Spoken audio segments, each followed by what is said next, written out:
Bonjour mes chers étudiants, nous allons continuer la correction de- d'examen, de quelques exemples, quelques modèles d'examen. La dernière fois, nous sommes arrêtés. Donc la dernière fois, nous avons fait la correction d'examen 4 bien, juste 3.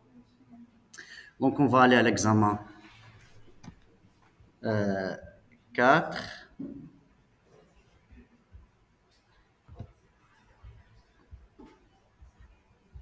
Examen 4. Question. Quel menu doit-on ajouter au ruban Excel pour utiliser VBA?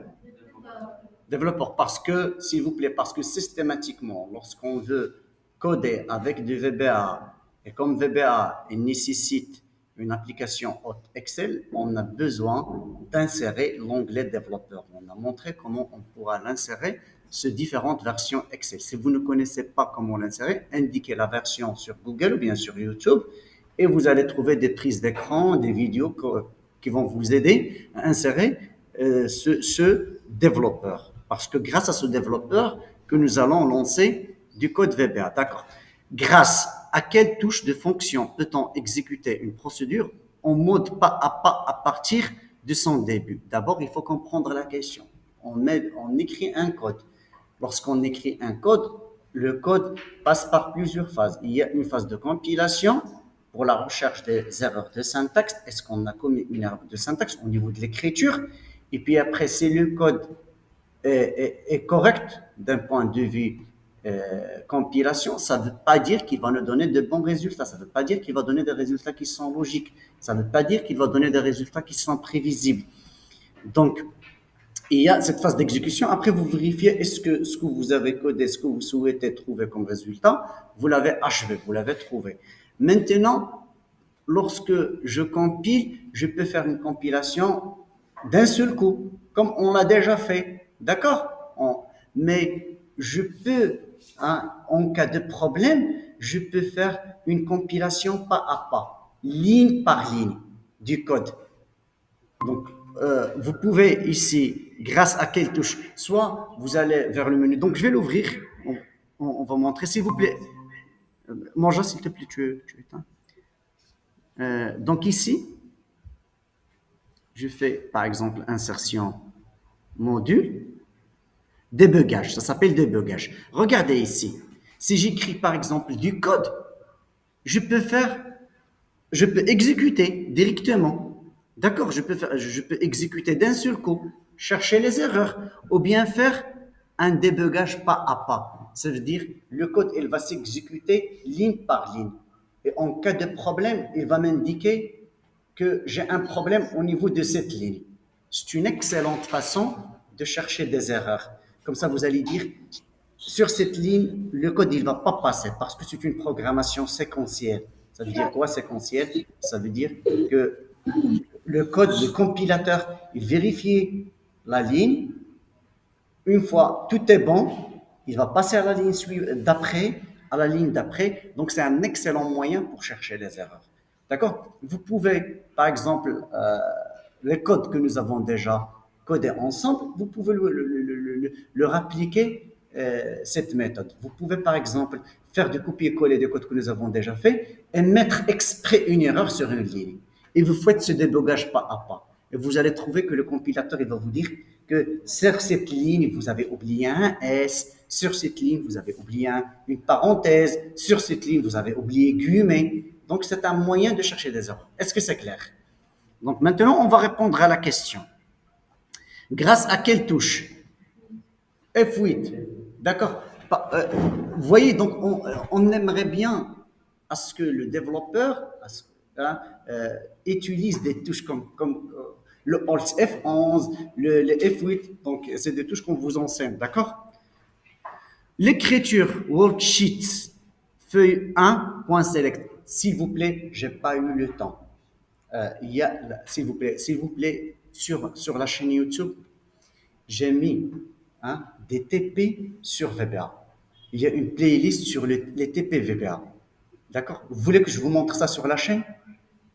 Des playlists là où j'explique les fenêtres VBA. D'accord? Là où j'explique worksheets.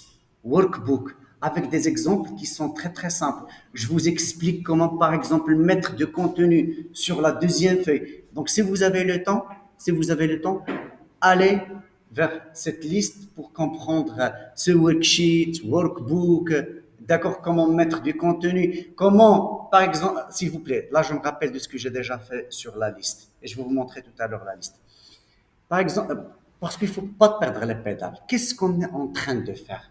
Qu'est-ce qu'on est en train de faire? On est en train d'utiliser un langage de programmation Visual Basic for Applications et qui est sa mission principale, c'est quoi? Ce que je peux faire manuellement sur Excel, je peux écrire des lignes de code qui vont me substituer, qui vont me remplacer.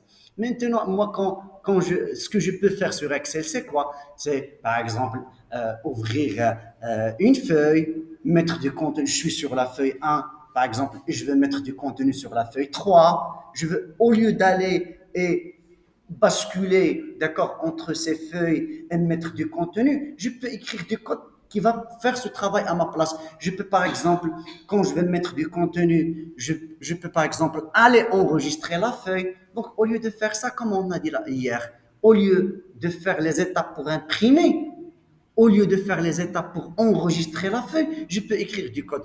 Allez vers la liste TP VBA. Donc, comme ça, je vais vous montrer ici la liste. Parce que je vois que ça. C'est ça, exactement, c'est ça. C'est cette liste. Je vois que les étudiants ne la regardent pas. D'accord. La playlist, elle s'appelle cours TM GRH S2. D'accord. Et vous avez des TP. Là, ça traite une partie qu'on n'a pas eu le temps de la traiter. Cette partie, je parle de formulaire, je parle de workbook, worksheet. Donc, essayez, une fois que vous avez le temps, essayez d'aller voir ça. D'accord? Est-ce que c'est clair? Maintenant, s'il vous plaît, je vais répondre à la question. L'écriture, worksheet, c'est bon, c'est ça. Point select signifie supprimer la feuille, feuille 1, sélectionner la feuille, feuille 1, travailler dans la feuille, feuille 1. Hmm? Sélectionner la feuille. Sélectionner la feuille. D'accord? D'accord. Pour présenter, rappelez-vous qu'on a fait le MCG Box, d'accord? Et pour afficher du contenu à l'écran, d'accord? Donc là, je fais par exemple MCG Box Hello World. Donc là, pour présenter la phrase Hello World dans une boîte, on utilise MCG Hello World, ou bien je vais la considérer comme une variable et je vais lui attribuer Hello World. S'il vous plaît, veuillez éteindre le son, comme ça il n'y a pas un écho. D'accord. Donc, c'est quoi la bonne réponse? Est-ce que vous suivez ici? C'est quoi la bonne réponse?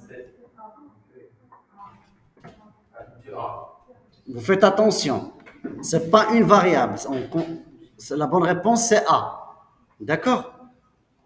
Et rappelez-vous, quand on a fait le cours, on a dit que le MCG Box, c'est une fonction qui a plusieurs arguments qu'on peut, par exemple, faire passer plusieurs. Pas uniquement ça, je peux faire aussi la concaténation lorsqu'on a fait le nom, le prénom, on a fait un espace, âge, et la concaténation, on l'a réalisé avec quel opérateur?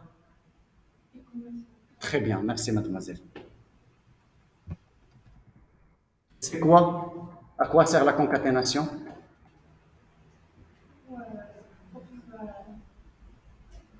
Pour concaténer. Pour concaténer, mais vous faites attention, mademoiselle, lorsque vous concaténez, vous risquez par exemple d'écrire le nom et prénom sans espace. Donc, il faut prévoir l'espace ou bien, d'accord, vous mettez un caractère comme ça, vous espacez pour la lisibilité. Est-ce que c'est clair? Question 6.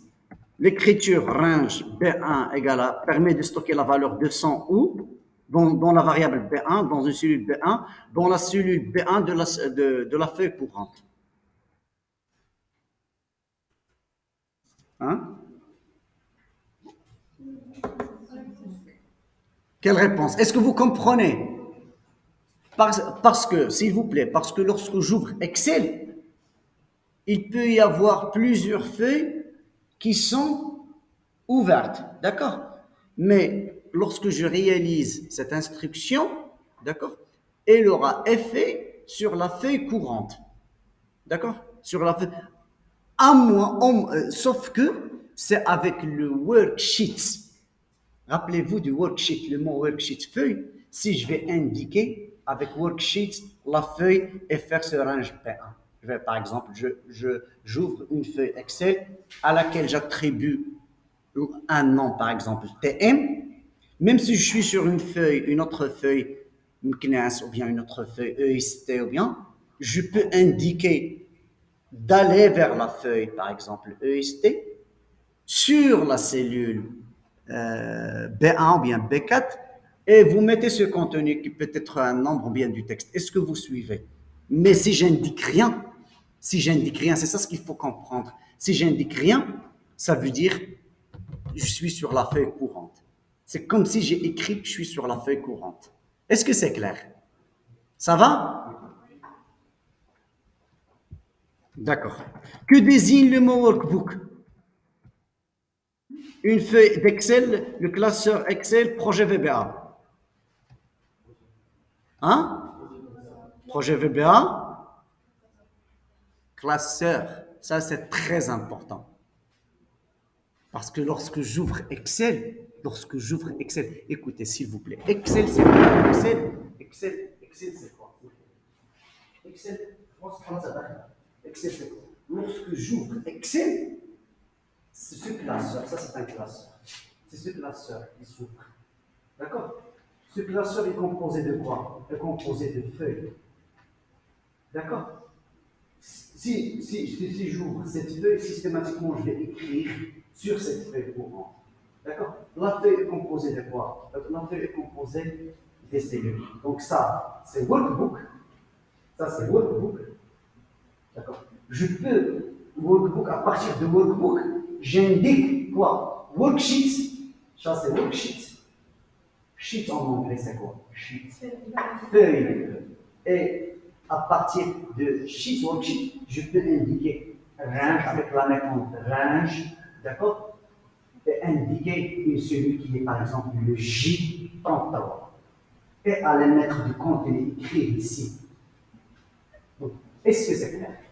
Est-ce que vous avez compris? Workbook, worksheet, range, ou bien sales, on l'a fait pour dynamique et traitement du contenu. S'il vous plaît, essayez de trouver le temps pour aller regarder la playlist. Déjà, les vidéos sont de 5 minutes, 5 minutes. Pas 5 minutes, 5 minutes. D'accord? Mais là, on vous demande, qu'est-ce que c'est que désigne le mot workbook? Est-ce que c'est une feuille Excel? Là, je peux vous dire, par exemple, que désigne le mot worksheet. Si je dis worksheet, vous allez me répondre quoi? Feuille. Si je dis que désigne le mot workbook, classeur. C'est une erreur, avec une erreur. Quels sont les syntaxes possibles? Les MCG box.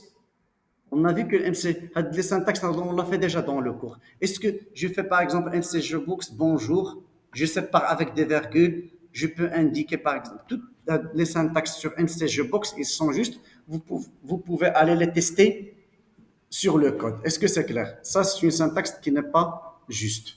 Si vous faites ça, ça veut dire quoi? Syntaxe n'est pas juste. Si vous faites ça, vous allez exécuter, le compilateur, il va vous sortir une erreur. Est-ce que c'est clair? Par contre, ces syntaxes, ils sont justes. C'est bon? À quoi sert la variable integer? À déclarer un texte, à déclarer un nombre, à déclarer une date, à déclarer à déclarer un texte, à déclarer un nombre, à déclarer une date, à déclarer une heure. D'accord? À quoi sert la variable integer? À quoi sert la variable string? À quoi sert la variable date?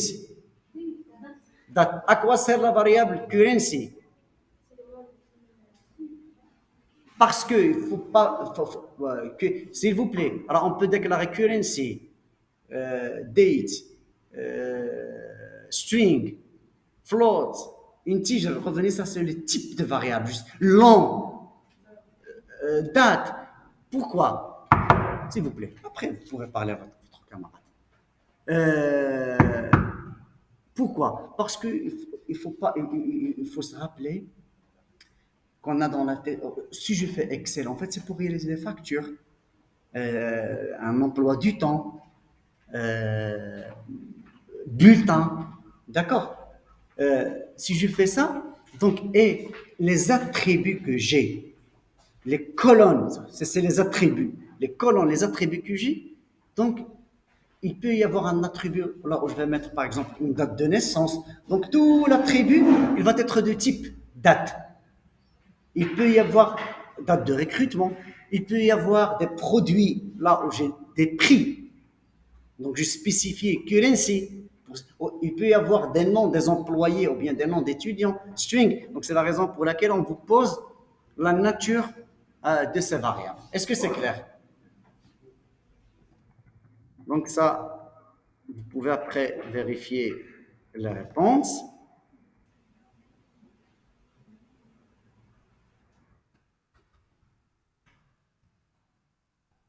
Les collections, on n'a pas fait les collections.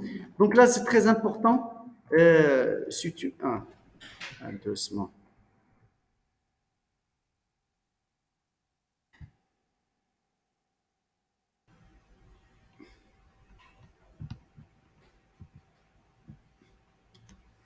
S'il vous plaît, rappelez-vous quand, quand on a fait sur la première, lorsqu'on a fait le cours, mademoiselle, lorsqu'on a fait le cours, on a commencé le VBA, on a commencé avec les propriétés. D'accord?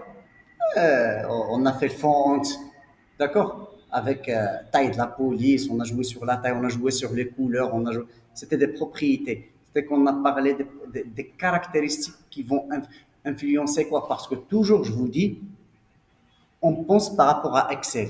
Quand je dis on pense par rapport à Excel, parce que sur Excel, j'ai des cellules. Quand j'ai des cellules, ces cellules, je vais mettre du contenu. Ce contenu, je peux jouer sur l'apparence de ce contenu. Quand je dis je joue sur l'apparence du contenu, c'est que je peux modifier la taille, je peux modifier la couleur, je peux modifier le contenu, la valeur, faire à la place de 14, faire 240. Donc quand je fais ça, quand je joue sur les propriétés, quand je joue sur les caractéristiques, je suis en train de jouer sur une propriété. Par contre, quand j'utilise, par exemple, range, ça c'est des méthodes. D'accord? C'est la raison pour laquelle on vous dit une méthode désigne une propriété, ou bien une solution à étudier, ou bien une procédure, une fonction attachée à un objet. Donc là, voilà, ici la bonne réponse c'est B. Je sais que cette notion orientée objet, pour le moment classe, ça dépasse un petit peu notre niveau, mais c'est juste, il faut comprendre qu'une méthode, c'est une fonction attachée à un objet. D'accord? Donc, une propriété, comme je viens de dire, c'est un élément qui influence une caractéristique d'un objet. Revenu sur la partie, là on a joué sur les couleurs, sur le police, donc on a joué sur l'apparence. Donc c'est ça la signification de propriété. Est-ce que c'est clair? Dans l'écriture, euh, for I égale 1 to max, D, hein, on l'a appelé un D, et un D désigne quoi? Une fonction, une variable initialisée à max, la variable compteur, il désigne quoi? C'est une question que nous avons déjà traitée la dernière fois. Quoi? Il désigne quoi? Variable compteur. Je souhaite vérifier, ça c'est quoi? Ça c'est le troisième brique sur lequel hein, tourne la programmation. On a dit que la programmation, il tourne sur l'écriture et la lecture. Pour notre cas, input box, mcg box, variable. Donc, je stocke des valeurs parce que je vais réaliser des traitements sur ces valeurs. J'ai besoin de ces valeurs sur mon programme, d'accord, pour les modifier, pour réaliser des calculs, pour les stocker, pour les afficher, pour les stocker dans un fichier, pour les afficher à l'écran, pour réaliser des opérations. Le troisième bloc, c'est Le quatrième bloc, c'est les boucles. Le troisième bloc, c'est structure de contrôle. D'accord? C'est les if et les else. Maintenant, on vous pose une question sur ça. Je souhaite vérifier si le contenu de la variable code, d'accord, est compris entre 1 et 4, inclusivement. D'accord?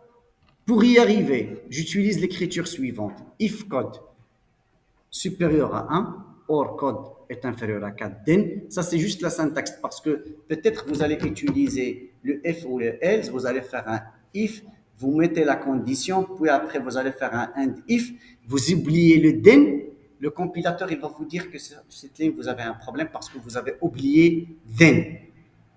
D'accord? C'est pas ça. Donc c'est pas ça la question. Mais maintenant, je veux par exemple euh, à ce que cette variable code hein, doit être compris entre 1 et 4. C'est pourquoi A n'est pas vrai. Non, strictement, non, c'est pas uniquement pour ça.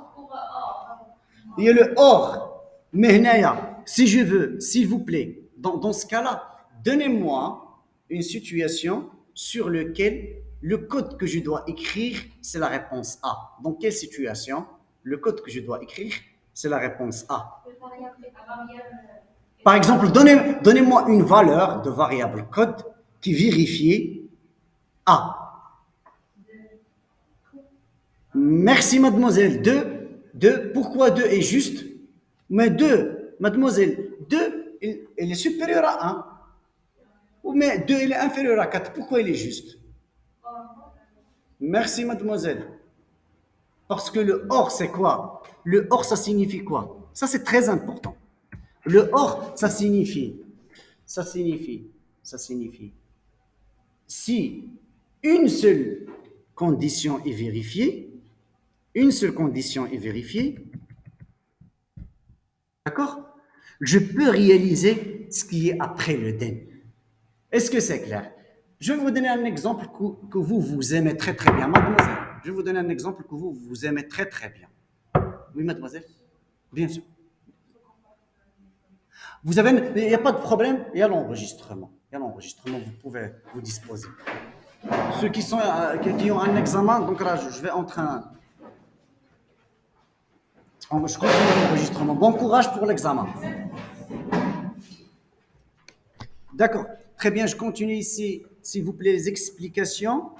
On a dit là, pour que cette condition, hein, pour que je réalise les instructions après D, c'est une seule condition est vérifiée. C'est bon, je peux venir là et réaliser ce qui est après le den. Maintenant, si je prends la valeur de 2 elle est supérieure à 1. D'accord? 2 elle n'est pas inférieure à 2, elle est supérieure à 1. Elle est inférieure à 4. Donc, les deux conditions, ils sont vérifiées. D'accord? Donc, je vérifie. 2, il est comment ici?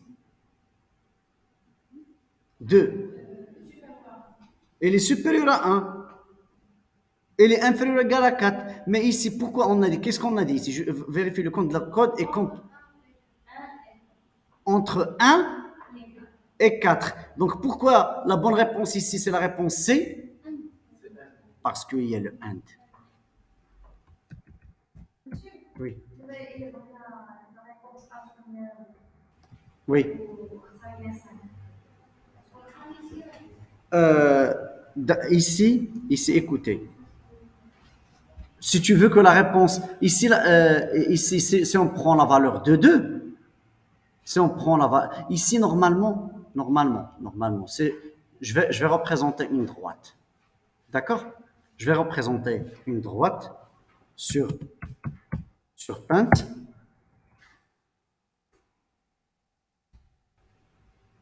Je vais représenter ma droite sur Paint. Je vais tracer ces points critiques qui sont quoi? 1, 4, d'accord. Quand je dis ici, quand je dis sur cette écriture, Ça, c'est vérifié. C'est la variable code. Elle est là. Strictement. Elle est là. Donc, 0, 0, moins 1, moins 14, moins 20, tout ça, ça vérifie cette condition. Or, code est inférieur strictement à 4. Aussi, code est inférieur strictement à 4. Cette partie, strictement à 4. Donc, ça, normalement, cette écriture, je peux l'écrire code inférieur strictement à... Ah non, ça c'est pas inférieur, mais ça c'est supérieur. Ça, pardon, je m'excuse, ça c'est supérieur strictement. Je vais effacer. Je vais effacer. Donc normalement la droite, vous me dictez mademoiselle, donc ça c'est la valeur. Ça c'est la valeur de 1. Ça c'est la valeur de 4. D'accord? On a dit la première condition supérieure strictement. Donc, supérieur strictement, donc le 1 n'est pas inclus. Je suis là. Je suis là. D'accord. Supérieur strictement à 1. On a dit supérieur strictement. Et puis après, on a dit que le code, il est comment? Inférieur à strict inférieur. Donc, je suis là. Je vais faire une couleur bleue. Donc, je suis là. C'est la raison pour laquelle je vous ai dit, lorsque vous faites, il faut représenter une droite, c'est beaucoup plus simple. Maintenant, c'est quoi les valeurs qui vont réaliser la première condition? Les valeurs qui vont réaliser la première condition, c'est les valeurs comprises strictement entre 1 et 4. Strictement. Ça veut dire si je prends 1,5, ça passe. Merci mademoiselle. Si je prends 3,99, ça passe. Si je prends 1, si je prends 4, donc vous faites une représentation en fonction de votre cas, vous allez voir que les valeurs qui vont vous permettre de rentrer à l'intérieur de votre if et de réaliser le code, d'accord, ou bien les instructions. Est-ce que c'est clair? Et il faut faire très attention, au mot strict ou bien au égal. Parce que sur ce cas, pour une valeur code égale à 1, le code, ça passe pas. Pour une valeur code égale à 4, ça passe pas. Est-ce que c'est clair? Vous pouvez continuer le raisonnement. Donc, s'il vous plaît, on l'a fait déjà sur l'exemple du bulletin, c'est déjà enregistré, même pour un vrai use case, un vrai cas. D'accord? On l'a déjà enregistré sur les playlists premier semestre. Essayez, lorsque vous allez faire le if, ou vous combinez le if, ou bien le si, vous combinez avec le et, ou bien avec le or, représenté avec une droite, avec des couleurs. Et avec ça, vous n'allez pas vous perdre. D'accord? Est-ce que c'est clair? Question, hein. La question, on l'a déjà fait hier, je ne vais pas la reprendre. La question 8, on l'a déjà fait hier. D'accord? Et ça, c'est sur Excel, d'accord? Donc, ça, c'est la fonction. Normalement, sur Excel, on a dit que ça, c'est une NB, c'est pour calculer le nombre d'occurrences, d'accord? Sur la fonction NB, il y a plusieurs fonctions. Il y a des fonctions qui vont compter uniquement le nombre des entiers, d'accord? NB val. Il y a plusieurs formes de NB. Maintenant, sur le NB, je peux aussi faire un NB.si. Je compte avec une condition. Ici, la condition, c'est de C15 à C22 s'il y a 8, par exemple. Là, rappelez-vous de l'exemple qu'on a fait premier semestre sur le nombre de votes qui ont voté par 8. Donc, je peux sélectionner une marge ici sur Excel. D'accord? Ça, on l'a déjà fait le premier semestre. C'est des fonctions. Revenez sur les fonctions. Mais je ne vais pas faire ça sur l'examen de deuxième semestre. D'accord? Est-il possible de trier une liste de données en appliquant des filtres automatiques élaborés? Oui, ça, bon, les filtres sur Excel, donc ça fait pas partie du contenu du programme S2, mais les filtres, normalement, c'est très important sur Excel. C'est une des puissances d'Excel et vous pouvez activer les filtres en quelques clics. Sur ma feuille de données, j'ai des données, d'accord? sur la feuille de données, surtout lorsque vous faites les filtres avec les tableaux en un simple clic. D'accord? Vous allez sélectionner la feuille de données. D'accord? Sur la feuille de données, il y a des recommandations, par exemple, est-ce que cette feuille de données est une base de données sur Excel ou bien vous allez les nettoyer. Quand je dis nettoyer la feuille de données, ça sort du programme, mais c'est juste je partage avec vous des informations. D'accord? Et là, je vous conseille d'aller travailler avec le mot tableau sur Excel. Parce que c'est très simple. Retenez juste le vocabulaire. Les mots-clés, si vous voulez plus de détails, on peut approfondir ça, mais c'est très, très puissant. D'accord? On ne l'a pas fait malheureusement sur le premier semestre. C'est que si j'ai une plage de données, j'ai par exemple une facture, la facture que nous avons faite, ou bien n'importe quel exemple, la facture, mais imaginez qu'on a des milliers de produits, des enregistrements sur des lignes. Ces milliers de produits, je peux le représenter, utiliser le tableau sur Excel. Pour utiliser le tableau, ces milliers de données doivent répondre à certains critères, à certaines recommandations. Ces milliers de produits doivent être une base de données sur Excel. Pour qu'il soit une base de données sur Excel, il y a un petit travail, un petit nettoyage à faire. C'est que pour qu'il soit une base de données, il ne doit pas y avoir une ligne vide. Il ne doit pas y avoir une colonne vide. Il ne doit pas y avoir une cellule fusionnée. Il ne doit pas y avoir sur le même attribut. Quand je dis par exemple date de recrutement, tout l'attribut, toute la colonne doivent être de même nature date, pour produit ou bien prix. Toute la colonne doit. Donc il y a un petit travail à faire, un petit travail qui va vous prendre quelques minutes. D'accord? Nettoyer, s'il y a une cellule fusionnée, vous la défusionnez, d'accord?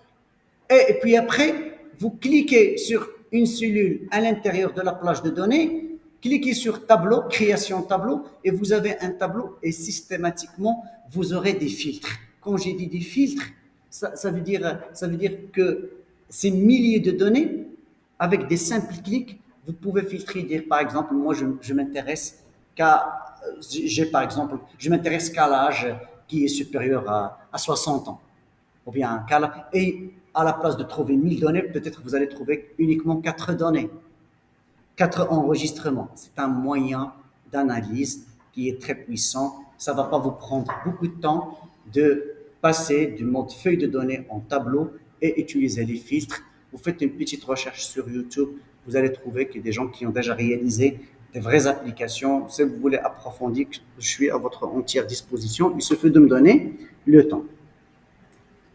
Est-ce que c'est clair ou bien c'est pas grave pour moi, retenez que feuille de données, un petit nettoyage pour passer base de données sur Excel, quelques petits clics pour passer en mode tableau. Il y a le filtre, c'est un outil puissant, filtrer les données, analyser les données, interpréter les données, sortir avec des analyses. Rappelez-vous qu'hier, j'ai parlé des tableaux croisés dynamiques sur Excel, c'est très puissant. Donc, il faut aller faire ça sur Excel pendant des vacances d'été. Comprendre ça, ça va vous aider. D'accord? Donc, très bien. Si vous avez des questions, je suis à votre entière disposition. Je peux carrément réaliser des vidéos et les partager avec vous. Il suffit de me demander. Vous n'écrivez rien sur YouTube. Vous n'écrivez rien sur YouTube. Vous posez aucune question. Donc, comment moi je peux savoir ce que vous voulez, ce que vous ne voulez pas? D'accord? Donc, s'il vous plaît, j'arrête l'enregistrement parce que là, j'ai oublié. J'ai fait